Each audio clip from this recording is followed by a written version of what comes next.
आज Doubtnut app download करें। Doubtnut पर अपने सभी गणित, रसायन विज्ञान, भौतिक विज्ञान और जीव विज्ञान के डाउट्स का करो सफाया। बस प्रश्न की फोटो खींचो, एक ही प्रश्न को क्रॉप करो और तुरंत वीडियो सोल्यूशन पाओ। अभी डाउनलोड करें। क्वेश्चन हमारे पास है कि एक साबुन के बुलबुले को 10 सेंटीमीटर त्रिज्या से 20 सेंटीमीटर त्रिज्या तक फुलाने के लिए पृष्ठ तनाव के विरुद्ध किए गए कार्य को ज्ञात करना है। अब यदि साबुन के लिए उसके विलयन का पृष्ठ तनाव का मान 25 गुना 10 की घात ऋण 3 न्यूटन प्रति मीटर दिया हुआ है इसके लिए। अब यदि यहाँ पर बात की जाती है साबुन के बुलबुले की, तो साबुन के बुलबुले के लिए उसे कितना फैलाया जाता है ये यहाँ पर बताया गया है। फैलाया जाता है मतलब क्षेत्रफल में परिवर्तन किया जाता है। तो हमारे पास सबसे पहले टर्म क्या है, हमारे पास है बुलबुला साबुन का।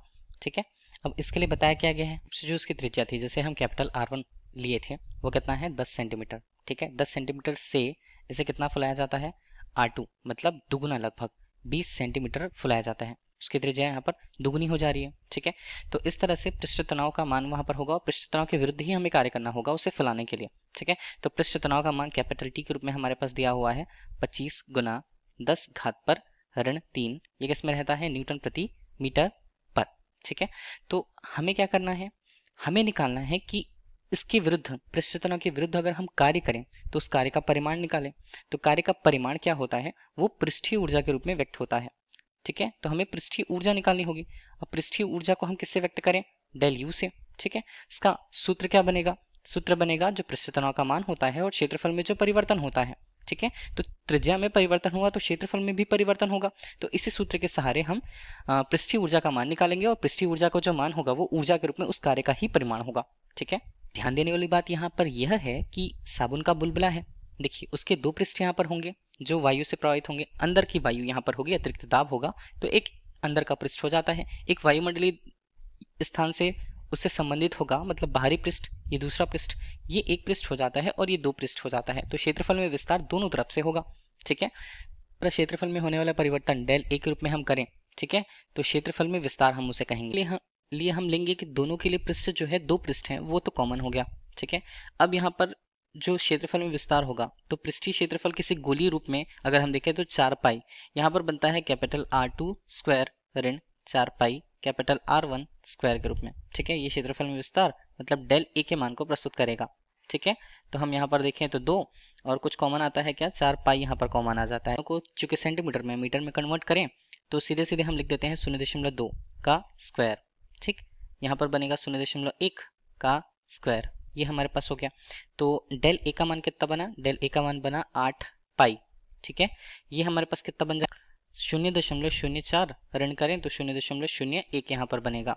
ठीक है, 0.03 हो गया, 8 या 24, तो डेल ए का मान हमारे पास कितना बनता है 0.24 पाई के रूप में। क्षेत्रफल में परिवर्तन है इसलिए मीटर स्क्वायर पर इसका मान होगा। ठीक है, तो हमें क्षेत्रफल में विस्तार का मान तो मिल गया। अब हमें पृष्ठीय ऊर्जा का मान अगर निकालना है जो कि किए गए कार्य के ही बराबर होगा, तो किया गया कार्य जो होता है W के रूप में वो किसके बराबर, डेल यू के बराबर, डेल यू के बराबर तो T गुना डेल ए हम लिखते हैं उसे। ठीक है, T का मान हमारे पास कितना हो जाता है, T का मान है 25 गुना 10 घात पर ऋण 3। ठीक है, गुणा करें डेल ए का तो 0.24 पाई बन गया। ठीक है, तो इस तरह कार्य के परिमाण को बोले तो W के रूप में इसका मान कितना आ जाता है, ये बनेगा हमारे पास 6 और 4 के रूप में। ठीक है, तो 6 पाई यहाँ पर बनेगा, गुना हम करेंगे 10 की घात ऋण 3, ये किस में आता है, जूल पर आता है। तो कार्य का परिमाण तो हमें मिल गया कि उस साबुन के बुलबुले को, ठीक है, उसकी त्रिज्या जो वहां पर थी उसे दोगुना करने के लिए हमें कितना कार्य करना होगा, ये हमें मिल गया। लेकिन ये तो हमारे पास एक उत्तर रहा, लेकिन अगर हम इसे ही किसी द्रव के रूप में देखें, इसका मतलब है तो हमारे पास तो उत्तर आ गया है, लेकिन अगर हम दूसरी कंडीशन यहाँ पर इसे किसी द्रव की बूंद को लेकर चलें, अगर ये द्रव की बूंदें हैं, हम ये लेकर चलें, द्रव बूंद अगर होगी तो द्रव बूंद की संरचना किस प्रकार की, कुछ इस तरह की।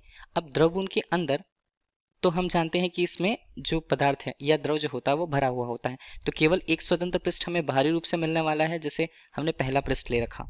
तो द्रव बूंद के लिए अगर हम एक ही पृष्ठ को लेकर चलें तो उसके लिए किए गए कार्य का जो मान होगा, इसी तरह बिल्कुल यही कंडीशन अगर हमारे पास होनी है तो ये W डैश के रूप में प्रस्तुत होगा, जिसका मान W/2 के रूप में होगा। ठीक है, तो W डैश का मान हो गया, तो ये कितना हो गया, ये यहाँ पर बनता है 3 पाई गुणा 10 की घात बनता है ऋण 3 और ये जूल पर। ठीक है, तो ये कार्य के परिमाण को प्रदर्शित किया। ठीक, तो हमें इसके लिए भी मान मिल गया है। Thank you. कक्षा 6 से 12वीं से लेकर नीट, IIT, JEE वो एडवांस के लेवल तक 1 करोड़ से ज्यादा छात्रों का भरोसा। आज ही डाउनलोड करें डाउटनेट ऐप या व्हाट्सएप करें अपने सारे डाउट्स 8400 400 400 पर।